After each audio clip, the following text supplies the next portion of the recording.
नमस्कार दोस्तों, स्वागत है आप सभी का आपकी अपनी ऑनलाइन क्लासेस में। मैं दिलीप गिरासिया। आज हम बात करने वाले हैं जो हमारा फाउंडेशन कोर्स जो चल रहा है रीट लेवल 1 प्री और मुख्य का। ये कोर्स जो है आपका टेट में यूपी टेट और रीट और एलडीसी भर्ती और जितनी प्रकार की भर्तियाँ हैं उन सब में आपका काम आ सकता है। चलिए तो शुरू करते हैं। और हमने अब तक 4 क्लासें देख ली इस सीरीज़ में। आज हम लोग बात करेंगे संख्याओं के प्रकार, कौन कौन सी टाइप की संख्याएं होती है, जैसे कि प्राकृत संख्या, पूर्ण संख्या, इन सब के बारे में हम लोग क्या करने वाले हैं, चर्चा करने वाले हैं या डिस्कशन करने वाले हैं। ठीक है, तो चलिएगा। तो संख्याओं के बारे में हम लोग अगर बात करें कि संख्याएँ कौन कौन सी हो जाएगी, तो देखिएगा मुख्यतः संख्या हमारे पास में 2 प्रकार की है। मुख्यतः संख्याएं हमारे पास में 2 प्रकार की है। एक तो आपके पास में है वास्तविक संख्याएं और दूसरी जो आपकी है काल्पनिक संख्याएं। काल्पनिक संख्याएं, वास्तविक संख्याएं और काल्पनिक संख्याएं। काल्पनिक संख्याओं को ही हम लोग इमेजिनरी नंबर बोलते हैं। इंग्लिश में इसको क्या बोलते हैं, इमेजिनरी नंबर। ठीक है, इमेजिनरी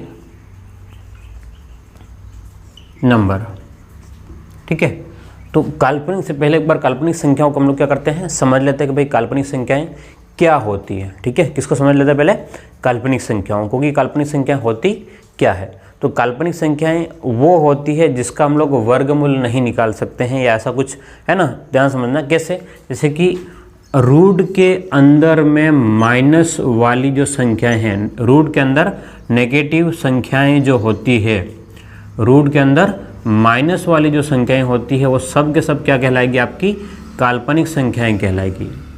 किसके अंदर, अंडर रूट के अंदर माइनस वाली संख्याएं जितनी भी है। अब कैसे, एग्जाम्पल देखो। एग्जाम्पल अगर हम लोग देखें तो जैसे कि अंडर रूट में मैंने लिखा -5। ठीक है, अंडर रूट में क्या लिखा मैंने, -5 लिखा। केवल 5 होता तो वास्तविक होता, लेकिन -5 है, नेगेटिव संख्या हो गई, इसलिए इसको क्या बोलते हैं हम लोग, काल्पनिक संख्या बोलते हैं। बोलो क्या बोलते हैं, काल्पनिक संख्या कहते हैं। ठीक है, या फिर आप लोग कुछ और ले लो, है ना, कि माइनस का अंडर रूट में 7 ले लो, या कुछ 7 8 ले लो, -78 ले लो।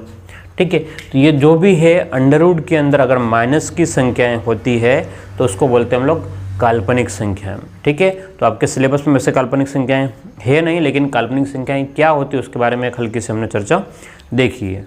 ठीक है, आगे बढ़ते हैं और अगले हम लोग जो मुख्य जो टॉपिक जो है वास्तविक संख्या है, उनमें हमें क्या क्या बातें पढ़नी है उसके बारे में बात कर लेते हैं।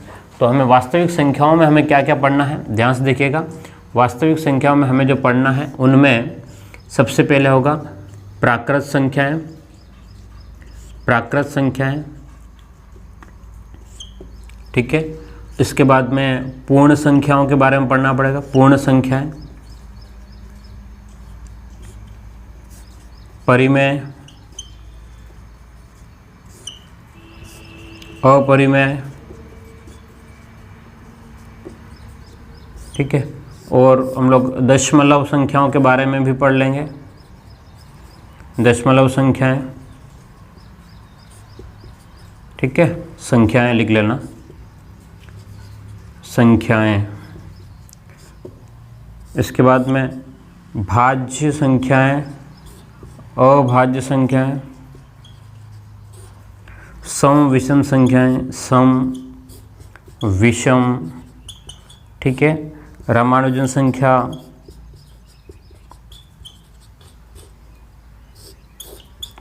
परिमेय अपनी पूर्णांक संख्याएं,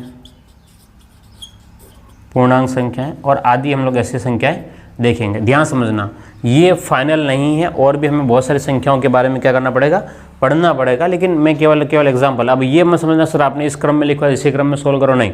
हम जो भी क्रम हमारे पास में है या जिस समय जो याद आएगा उसके हिसाब से आपको पूरा लिखवा दिया जाएगा। क्लियर है, तो आप ऐसा सारणी बना लें कि भाई संख्या हमारे पास में एक वास्तविक और काल्पनिक। वास्तविक संख्याओं में हमें ये पढ़ना पड़ेगा, काल्पनिक के बारे में ज़्यादा पढ़ना नहीं पड़ेगा। ठीक है, लिख लो अब लो इसको, फिर आगे बढ़ते हैं।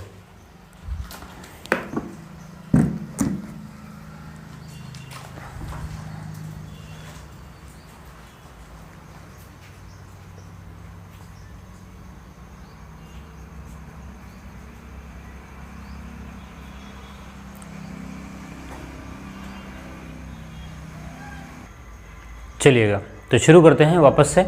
वास्तविक संख्याएं क्या होती है, ठीक है, किसके बारे में बात करते हैं, वास्तविक संख्याएं क्या होती है। तो वास्तविक संख्याएं जिनका जो वास्तव में इस धरती पर एग्जिस्ट करती है। वास्तविक संख्याओं का क्या मतलब हुआ कि जो वास्तव में इस धरती पर है ना, इस वर्ल्ड में क्या करती है, मौजूद है, उसको क्या बोलेंगे, वास्तविक संख्याएं कहते हैं, जिनके बारे में अध्ययन और किया जा सकता है, ठीक है। चलिएगा तो वास्तविक संख्याओं में हमें जो जो संख्याएं पढ़नी है एक एक के बारे में हम लोग चर्चा करते हैं, ठीक है। तो सबसे पहली वाली आपके पास में हम लोग संख्या बात करेंगे प्राकृत संख्या। प्राकृत संख्याएं, या इसको हम अंग्रेजी में कहेंगे नेचुरल नंबर। नेचुरल नंबर, ठीक है। प्राकृत संख्याएं या नेचुरल नंबर्स की बात करते हैं। तो प्राकृत संख्याओं का क्या मतलब, बात को समझिएगा कि प्रकृति में गिनने के लिए जो सबसे पहले जो संख्याएं यूज़ करी गई है वही क्या है, आपकी प्राकृत संख्याएं होती है। वापस से क्या कि प्रकृति में वस्तुओं को गिनने के लिए जिन संख्याओं का प्रयोग किया गया, जिन अंकों का प्रयोग किया गया, ठीक है, अंक से ही संख्याएं बनती है, जिन संख्याओं का प्रयोग किया गया क्या कहलाएगी, आपकी प्राकृत संख्याएं कहलाएगी। तो हम लोग लिख सकते हैं कि प्रकृति में वस्तुओं को गिनने में, वस्तुओं को गिनने में सबसे पहले, वस्तुओं को गिनने या गणना हेतु सबसे पहले प्रयुक्त संख्याएं या प्रयुक्त या सबसे पहले प्रयुक्त या काम आने वाली संख्याएं, प्रयुक्त या फिर काम आने वाली संख्याएं आपकी प्राकृत संख्या, आने वाली संख्याएं क्या कहलाएगा, प्राकृत संख्या कहलाती है। प्राकृत संख्या कहलाती है, ठीक है। हम किसकी बात कर रहे हैं कि प्रकृति में वस्तुओं को गिनने यानी कि गणना हेतु सबसे पहले प्रयुक्त या काम आने वाली संख्याएं क्या कहलाएगी, आपकी प्राकृत संख्याएं, ठीक है। एक बात है, ये कहाँ से, ये ज़ीरो से प्रारंभ नहीं, सॉरी ज़ीरो से नहीं, ये एक से प्रारंभ होती है, एक से प्रारंभ होती है। किससे प्रारंभ होगी, एक से प्रारंभ होती है, यानी कि और कहाँ तक जाएगी, पहली बात ये एक से प्रारंभ होगी और अनंत तक, अनंत तक, ठीक है। कहाँ से प्रारंभ होगी, एक से प्रारंभ होती है और कहाँ तक जाएगी, तो अनंत तक जाएगी, ठीक है। एग्जाम्पल अगर हम लोग लिखें, एग्जाम्पल या जो भी है, इसको हम लोग एन से लिखते हैं, ठीक है। किससे लिखते हैं, कैपिटल एन से दर्शाते हैं, ठीक है। इसको लिखने का तरीका ये रहता है 1 2 3 4 5 6 9 10 ऐसे करते हुए हमको आगे बढ़ना। और ये 3 डॉट मैंने यहाँ पर किए, इसका मतलब है कि अनंत तक है, ठीक है। तो एक तो कैपिटल एक से मतलब कैपिटल एन से दर्शाते हैं, किससे दर्शाते हैं, कैपिटल एन से दर्शाते हैं। तो हम लोग कह सकते हैं प्राकृत संख्या क्या होती है, प्रकृति में वस्तुओं को गिनने या गणना है तो सबसे पहले प्रयुक्त या काम आने वाली संख्याएं क्या कहलाएगी, आपकी प्राकृत संख्या कहलाती है। और ये एक से प्रारंभ होती है, ध्यान रखना, कहाँ से प्रारंभ होगी, एक से प्रारंभ होती है और कहाँ तक जाएगी, अनंत तक जाएगी। तो मैं अनंत तक यहाँ पर लिख नहीं सकता हूँ, इसलिए मैंने 3 डॉट बनाए यहाँ पर। कितने डॉट बनाए हैं हमने, 3 डॉट बनाए, क्लियर है बात। और इसको कैपिटल एन से दर्शाते हैं, ठीक है। प्राकृत संख्या हो गया। अगला जो आपका होता है वो होता है आपका पूर्ण संख्याएं, पूर्ण संख्याएं, ठीक है। अब प्राकृत संख्या का ही अगला भाग जो है वो क्या है, आपका पूर्ण संख्या है। एक मिनट, तो बात करते हैं हम लोग पूर्ण संख्याओं के बारे में। किसके बारे में बात करते हैं, पूर्ण संख्याओं के बारे में। पूर्ण संख्याएं, इसी को हम लोग कहते हैं होल नंबर्स। क्या बोलते हैं, WHOLE, होल नंबर्स, इसको हम लोग बोलते हैं, ठीक है। तो ध्यान रखना कि पूर्ण संख्याएं क्या होती है, वे संख्याएं जो 0 से प्रारंभ होकर के अनंत तक जाए। कहाँ तक, कहाँ से प्रारंभ होगी, 0 से प्रारंभ, है ना, 0 से प्रारंभ, ठीक है। कहाँ से प्रारंभ, 0 से प्रारंभ और कहाँ तक जाए, तो अनंत तक जाए, अनंत तक जानी चाहिए। ठीक है, मतलब जानी चाहिए ही नहीं, मतलब जैसे चलती रहेगी। ठीक है, इसको हम लोग लिखते हैं W से लिखते हैं। बोलो किससे लिखते हैं? होल नंबर को W से लिखते हैं। W आपके पास में यहाँ से ध्यान सकते हैं, मजला कोष्ठक यूज़ करते हैं। 0 1 2 3 4 ऐसे करते हुए हमको अनंत तक आपको लिखना। 3 डॉट का मतलब है इनफाइनाइट तक जाएगी। तो उम्मीद करता हूँ आपको समझ में आ गया पूर्ण संख्याएँ क्या होती है। वे संख्याएँ जो 0 से प्रारंभ होकर के कहाँ तक जाएगी?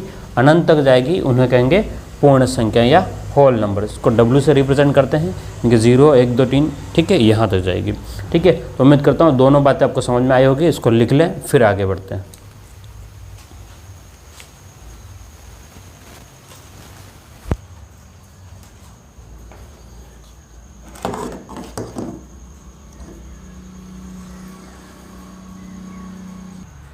चलिएगा, अगली संख्याओं की बात करते हैं हम लोग। ध्यान से देखिएगा, अगली तीसरी टाइप की जो संख्याएं जो होती है उसको हम लोग कहते हैं पूर्णांक संख्याएं। बोलो क्या कहते हैं?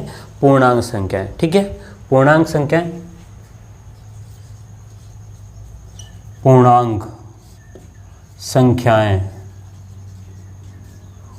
ठीक है, इसी को हम लोग कहते हैं इंटीजर्स।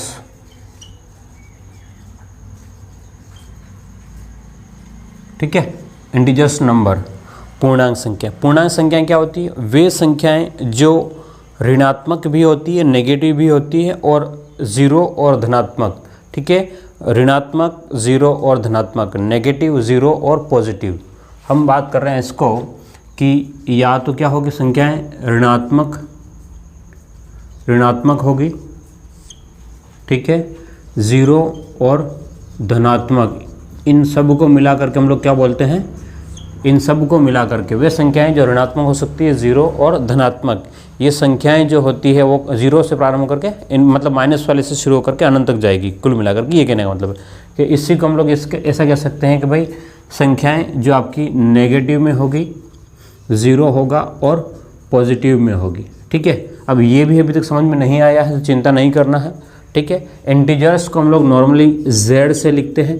ठीक है, वास्तव में तो इसका I से शुरू हो रहा है, लेकिन Z या I दोनों में से आपको कोई भी लिखा हुआ मिल सकता है। या तो Z लिखा होगा या I लिखा होगा। ठीक है, यहाँ से जैसे कि -3, ठीक है, हम डॉट करते पहले भाई अनंत से आ रहा है, और -3, -2, -1, 0 1 2 3 4 ऐसे करते हुए जब जाती है संख्याएं, तो ये जो आपके पास में ये यहाँ से -3, -2, -1 ये ऋणात्मक संख्या है, यानी कि नेगेटिव संख्या है, 0 और धनात्मक। तो इस वाले टुकड़े को हम लोग बोलते हैं ऋणात्मक पूर्णांक। क्या बोलते हैं? ऋणात्मक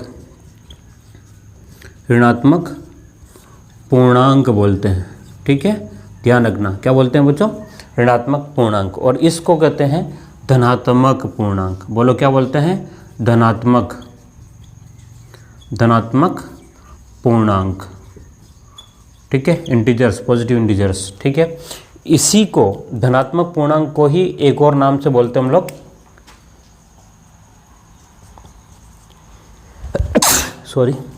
इसी को हम लोग कहते हैं ऋणोत्तर पूर्णांक भी बोलते हैं। ठीक है, ये बात ध्यान रखना। तो जो संख्याएं नेगेटिव होगी, 0 होगी या धनात्मक होगी, इनको हम लोग क्या बोलेंगे? पूरे को पूर्णांक संख्या बोलते हैं। पूर्णांक संख्याएं ऋणात्मक पूर्णांक भी हो सकती है, धनात्मक पूर्णांक भी होती है ना। जो धनात्मक पूर्णांक जो संख्या है वास्तव में कहाँ शुरू हो रही? 1 2 3 4 ऐसे, इसी को हम लोग प्राकृत संख्या, धनात्मक पूर्णांक को हम लोग क्या बोल सकते हैं? इसी को हम लोग प्राकृत संख्या भी बोल सकते हैं। क्या बोल सकते हैं?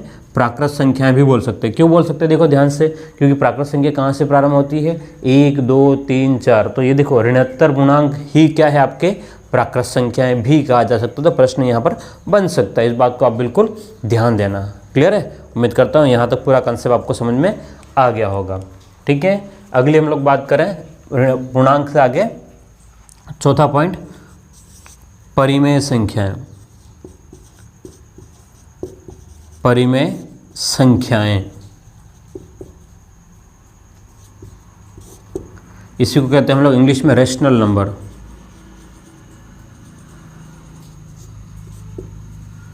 रेशनल नंबर, ठीक है।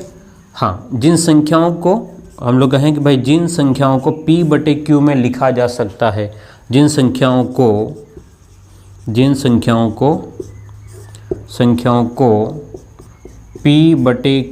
के रूप में लिखा जा सकता है। वापस से क्या बोलेंगे, जिन संख्याओं को p/q के रूप में लिखा जा सकता है, ठीक है, इन्हीं को हम लोग क्या बोलते हैं, इन्हीं को बोलते हैं हम लोग परिमेय संख्याएं, रेशनल नंबर, ठीक है। जिन संख्याओं को p/q के रूप में, जहाँ पर क्या हो गया आपके, जहाँ p तथा q क्या होंगे, पूर्णांक होंगे, जहाँ p तथा q क्या होंगे, पूर्णांक यानी कि जो अपन ने अब बात करी थोड़ी देर पहले, पूर्णांक क्या होते हैं, माइनस की संख्याएं भी हो सकती है, 0 और 2, 1 2 3 4, लेकिन ध्यान रखना कि लेकिन क्या है कि q कभी भी 0 नहीं होना चाहिए, ठीक है। हाँ, तो वापस याद रखना, परिमेय संख्या क्या होगी, जिन संख्याओं को p/q के रूप में लिख सकते हैं। p/q के रूप में एग्जाम्पल देखो, एग्जाम्पल की अगर हम लोग बात करें, उदाहरण की बात करें, जैसे मैंने लिख दिया कि 2/3, तो देखो ध्यान से, ये p और ये q p/q के रूप में है, और ये इनमें से ही है, 2/3 इनमें से ही है। या फिर हम लोग ये लिखे -2/5, तो -2 क्या है, पूर्णांक है, और 5 भी क्या है, पूर्णांक है, ठीक है। लेकिन केवल और केवल क्या नहीं, नीचे की संख्या 0 नहीं होने चाहिए, नहीं तो अपरिभाषित हो जाएगा, ठीक है। तो उम्मीद करता हूँ ये कंसेप्ट आपको समझ में आ गया होगा। इसको लिख लें नोटबुक में, फिर आगे बढ़ें।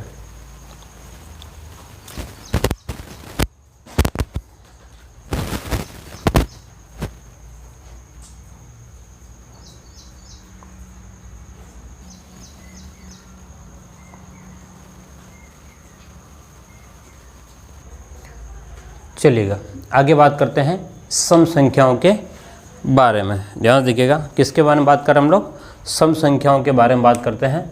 सम संख्याएं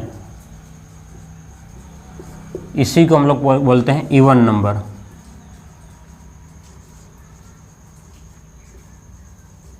सम संख्याएं इवन नंबर, ठीक है। यहीं से हम लोग आगे बढ़ रहे हैं। जब प्राकृत संख्या हमने जब बात करी थी, उसी के आगे का पोर्शन है सम संख्या यानी कि इवन नंबर। हाँ, जिन संख्याओं का इकाई अंक, याद रखना गया, जिन संख्याओं का इकाई अंक 0, 2, 4, 6, 8 है ना, 0, 2, 4, 6, 8 हो, उसको क्या बोलते हैं, सम संख्या। हम लोग बहुत बार बोलते हैं 2 का भाग जाए, ये सब चीज़ें नहीं देखनी। क्या बोलेंगे हम लोग, इकाई अंक क्या होना चाहिए, जिन संख्याओं का क्या कहें, इनका इकाई अंक जो है ना, इकाई अंक। क्या टेक्निकल प्रॉब्लम हो रही है।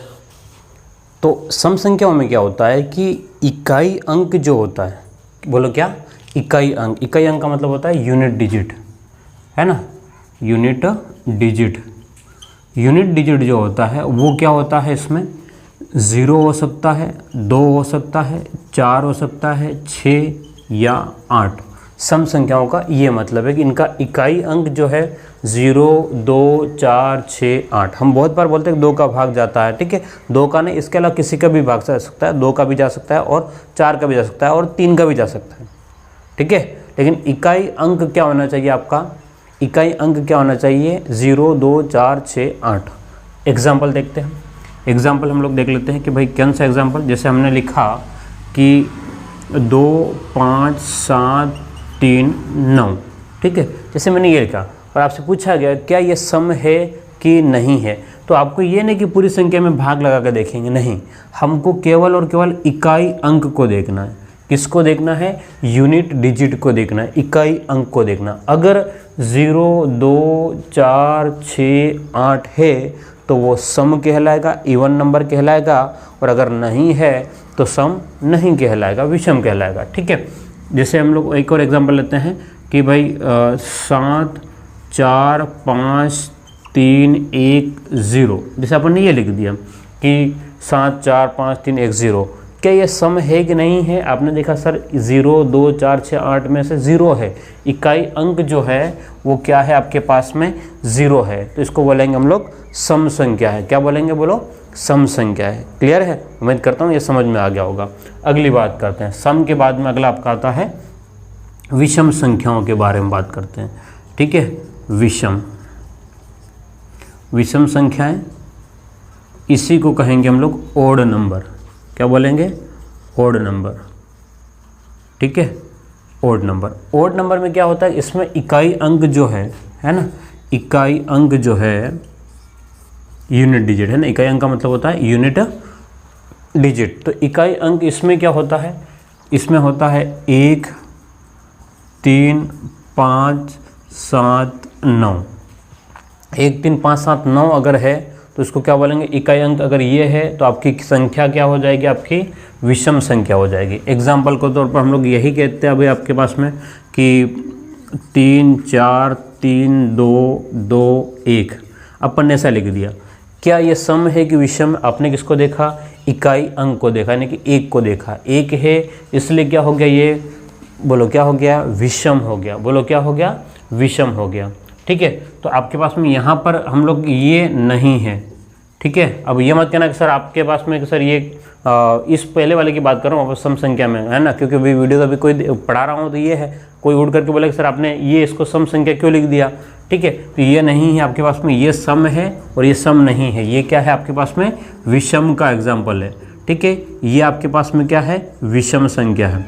ठीक है, ये विषम है।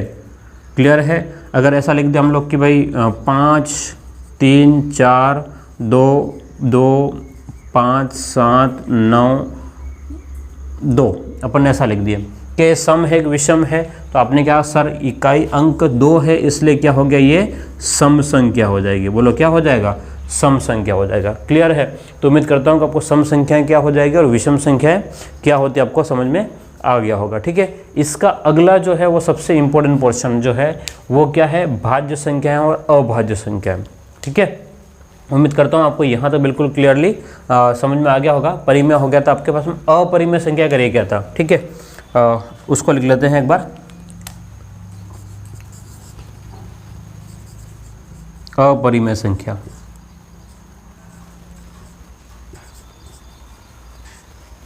अपरिमेय संख्याएं, अपरिमेय संख्याएं जो लिखना रह गया था।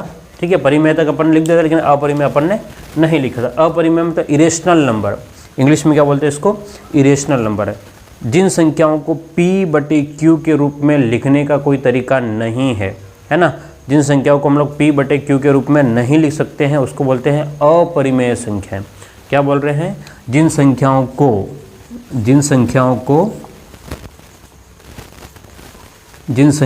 को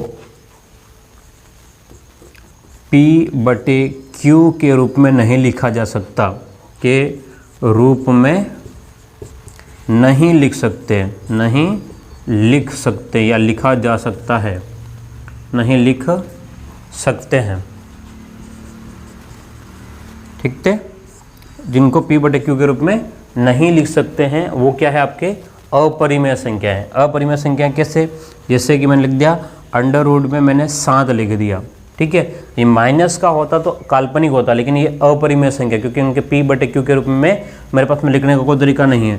रूट में मैंने 5 लिखा या फिर और लिख दिया रूट में 5 + 7 लिख दिया, तो ये सब के सब क्या है? आपके अपरिमेय संख्या है।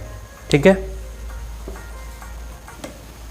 तो ये सब के सब क्या है? आपकी अपरिमेय संख्याएं हैं। क्लियर है बात? तो उम्मीद करता हूँ ये बातें आपको समझ में आ गए होगी। फिर बात करते हैं हम लोग आगे, लिख लो इसको।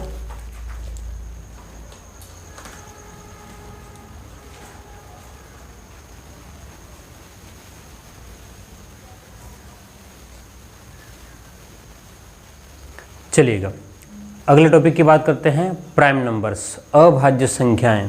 ठीक है, बहुत ही बढ़िया टॉपिक है, बहुत ही बढ़िया है ना। सबसे अगर रीट में, सीटेट में, टेट में, यूपी टेट में या रीट प्री और मुख्य में अगर सबसे कोई इम्पोर्टेंट टॉपिक है तो प्राइम नंबर यानी कि अभाज्य संख्याएं। आप सबको बिल्कुल क्लियरली इसको समझना है और इसके नोट्स बनाना है ना, ठीक है। बहुत बार लगेगा बहुत सरल है, लेकिन बहुत चीज़ें इसमें है जो कंफ्यूज कर दी है, ठीक है। तो हम बात कर रहे हैं अभाज्य संख्याओं की या प्राइम नंबर की बात करते हैं, ठीक है। तो सबसे पहले अभाज्य संख्याएं क्या होता है उसकी चर्चा करें। तो आप याद रखिएगा हमेशा दो बातें होती है अभाज्य संख्याओं में। अभाज्य संख्याओं में बोलो कितनी बातें होती है, दो बातें, है ना। एक तो अभाज्य का मतलब है इसमें किसी का भी भाग नहीं जाता। अभाज्य का मतलब है इसमें किसी भी संख्या का भाग नहीं जाता है। तो फिर जाएगा किसका, इसमें एक तथा संख्या स्वयं का भाग जाता है ना। हम लोग बात कर रहे हैं दो बातें, ठीक है, जो याद रखने वाली। इसमें एक यानी कि 1 की बात, एक तथा संख्या स्वयं का भाग जाता है, स्वयं का भाग जाता है।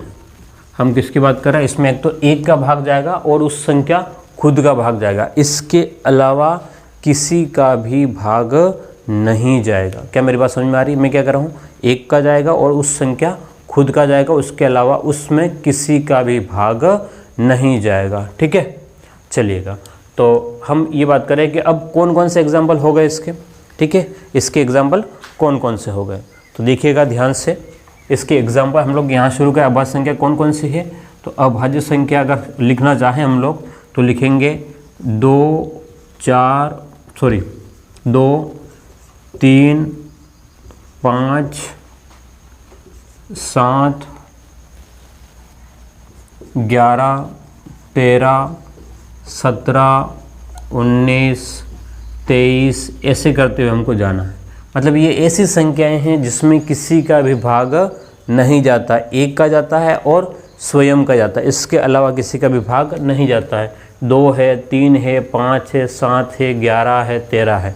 तो अब आपके मन में आ सकता है सर एक जो है वो न तो अब यहाँ से आपके पास में क्या हो गया कि पॉइंट पहला कि एक है ना, एक का मतलब होता है 1, एक न तो भाज्य है और ना ही अभाज्य। याद रखना ये आया हुआ प्रश्न है, ठीक है। हम बात करेंगे, प्रश्नों की चर्चा बाद में करेंगे तब और हो जाएगा, ठीक है। लेकिन अभी मैं कुछ नोट्स लिखवा रहा हूँ। तो एक जो है न तो भाज्य है और न ही क्या है आपका अभाज्य, ठीक है।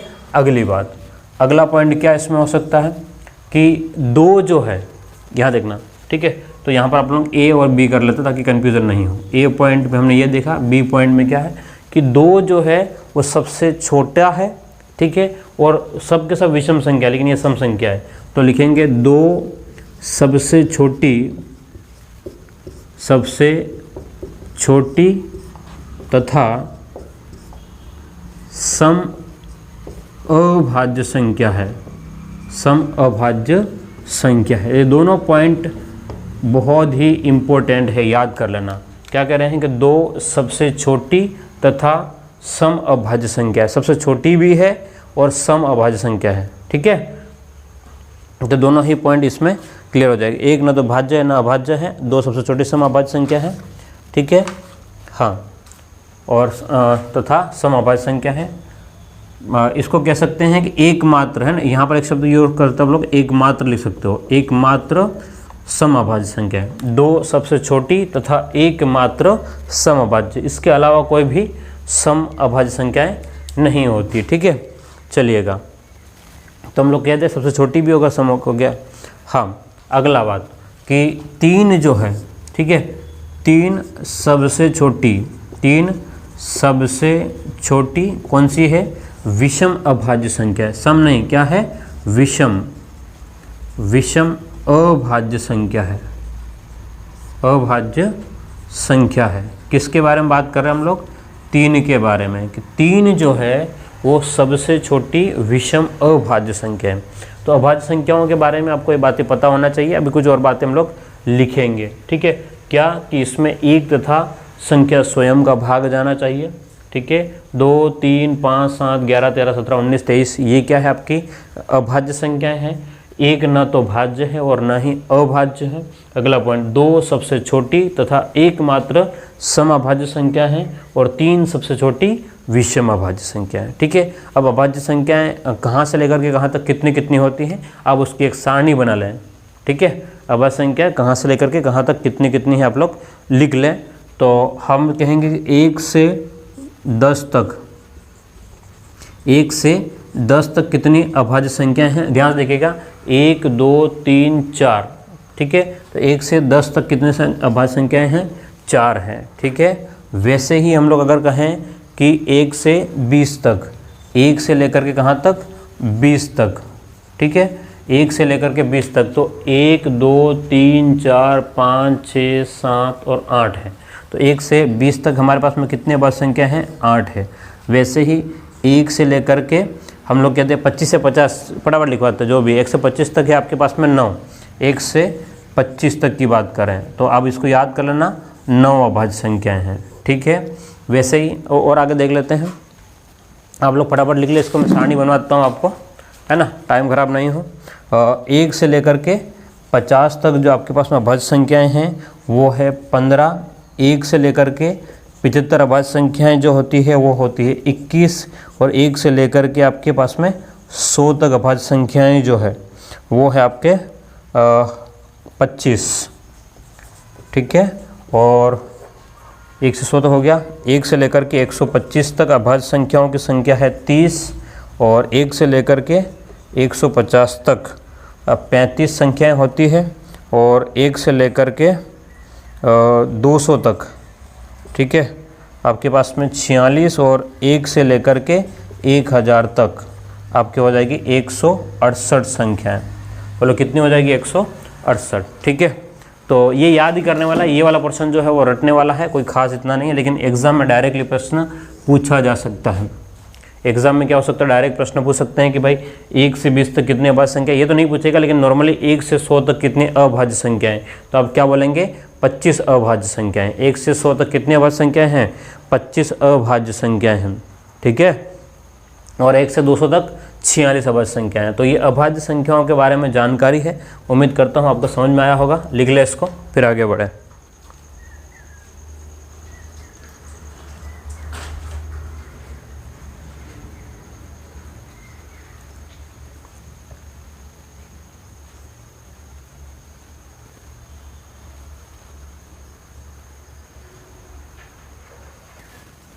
चलिएगा अगली हेडिंग की बात करते हैं। अगले हेडिंग की बात करते हैं भाज्य संख्याएं। किसकी बात करें, भाज्य संख्याओं की बात करें तो भाज्य संख्याएं क्या होती है, ऐसी संख्याएं जिनमें एक और स्वयं के अलावा किसी का भी भाग जाए। ऐसी संख्या जिसमें एक और स्वयं के अलावा किसी का भी भाग जाए। क्या कह रहे हैं हम लोग, ऐसी संख्याएं जिसमें एक और स्वयं के अलावा किसी भी संख्या का भाग जाए उसको क्या बोलेंगे, भाज्य संख्या बोलेंगे। क्या बोलेंगे, भाज्य संख्या। ठीक है, हम लोग कहें कि ऐसी संख्याएं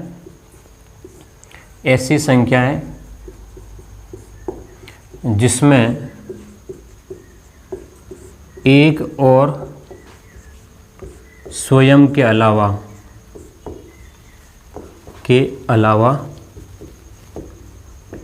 किसी भी संख्या का भाग जाए, किसी भी संख्या का भाग जाए, किसी भी संख्या का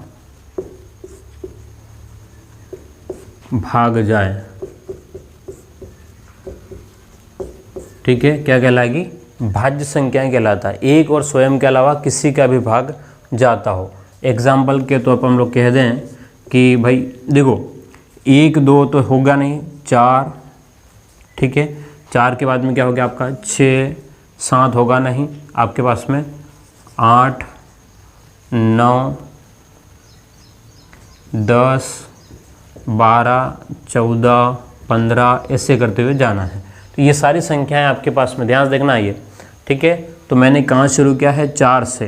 देखो 1 न भाज्य न अभाज्य, 2 अभाज्य, 3 अभाज्य, 4 जो है भाज्य। तो यहाँ से बात याद रखने वाली बात है कि सबसे छोटी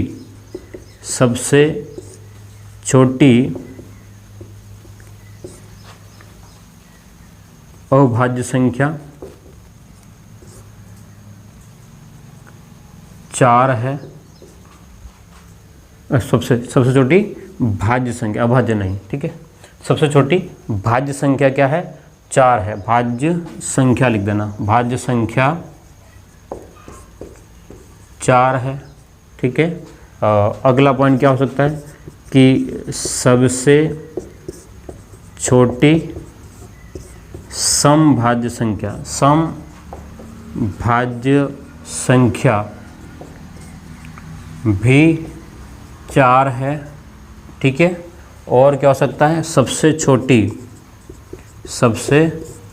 छोटी विषम भाज्य संख्या, विषम भाज्य संख्या, सबसे छोटी विषम भाज्य संख्या कौन सी है? देखो 4, 6, 8 और 9, तो आप लोग लिखेंगे 9 है, ठीक है। ये इंपॉर्टेंट पॉइंट था, ये वाला इंपॉर्टेंट पॉइंट है, ठीक है। इसमें तो ध्यान रखिएगा कि भाज्य संख्या की ऐसी संख्या जिसमें एक और स्वयं के अलावा किसी भी संख्या का भाग जाए, क्या कहलाएगी? भाज्य संख्या कहलाएगी। एग्जाम्पल कौन कौन से है? 4, 6, 8, 9, 10, 11, 12, 14, 15, ये सब के सब किसके एग्जाम्पल है? आपके भाज्य संख्याओं के एग्जाम्पल है, ठीक है। सबसे छोटी भाज्य संख्या कौन सी है? 4। सबसे छोटी भाज्य में भी कौन सी? सम, तो कौन सी है? 4। सबसे छोटी विषम भाज्य संख्या कौन सी है? तो आप लोग कहेंगे 9 है, ठीक है। तो उम्मीद करता हूँ ये आपको समझ में आ गया होगा। तो आज की क्लास को हम लोग यहाँ ख़त्म करते हैं, फिर मिलते हैं हम लोग अगली क्लास में। हाँ, लेकिन अगर आप चैनल पर नए हो, चैनल को सब्सक्राइब ज़रूर कर लें। और हम लोग इसको कंप्लीट कोर्स, ठीक है, यूट्यूब पर कंप्लीट कोर्स हम लोग कर रहे हैं, ठीक है। तो आप लोग सब्सक्राइब ज़रूर कर लें और आपका काम है शेयर करना। आगे बात करते हैं अगले कंसेप्ट के साथ में। Thank you.